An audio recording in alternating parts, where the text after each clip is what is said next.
I think that perhaps it is appropriate for us to start with goddess Ninmah, Mm-hmm. because she's an ancient Sumerian goddess, which, first time we heard about her is probably 4000 BC or BCE, before the Common Era, before Christ. And she is almost this original goddess, which was very in the West at least, which is always portrayed with her hand extended, giving the fruit of life and fruit of knowledge to humanity. And next to her, there is a tree of life and tree of knowledge with a upright serpent, and some people interpret it as either kundalini or DNA, rising. So obviously she's associated with many mythological stories, and also more alternative stories such as the Anunnaki and so on, as the goddess that somehow was um, mm, associated with giving deeper wisdom to humanity. So I would like to know, whether what was her reading. Is she really this fantastic goddess, or maybe there's something? Uh-huh. Let's find out. So here we are. This is the revelations.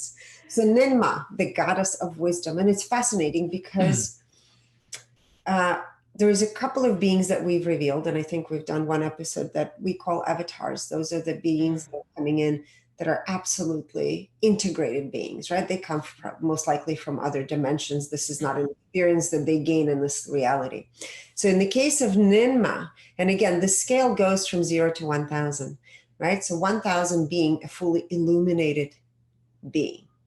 She came in, she incarnated at a frequency of 1,000.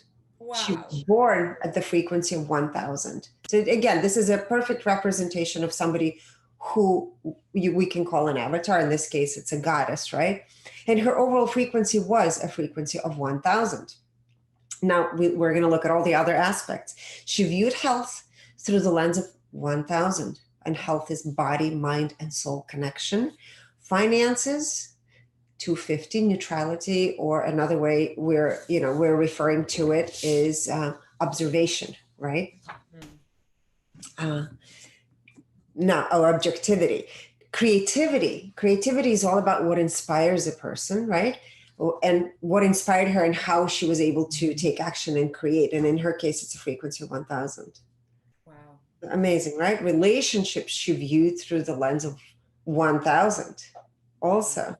Now, this is the interesting part, interesting point, personal growth, which is very much related to Mary Magdalene. We're not going to cover her today, but we've talked about her in the past, because personal growth for Ninmah is 0, and it's reference to the 0 point field. So she's the creator and then transmuter of whatever she was creating, right? Going into nothing and birthing out of nothing everything, right? At the same time. That's super interesting. Uh-huh. Because she's the creator goddess, right? So Exactly. Philanthropy, 1,000. Intuition, 1,000. Now, we also have incorporated the different aspects of intelligence, the IQ, how she viewed intellect. And these numbers are slightly different than Mary Magdalene's numbers, but in her case, IQ she viewed through the lens of love, 500. EQ, the emotional intelligence, which we often reference to as far more superior than the intellect, right? It's the intelligence, the divine intelligence that flows through. And for her, it's 900. Also, the illuminated state. SQ, 1,000, the social quotient, right? How she felt being in the presence of others, right? And AQ, the adversity quotient. And for her, it was 700. Again, this illuminated way of being. Or dealing with challenges that came up. She 100% enjoyed her role. She was in her ego 17%, again, very similar number, or the same exact number as Mary Magdalene. Her inferior ego was 51, so pretty balanced. She was very present at 100%, integrity 100%, 100% in full integrity to herself and others. So she created at 1,000 frequency in full integrity, self-awareness and clarity, 100%.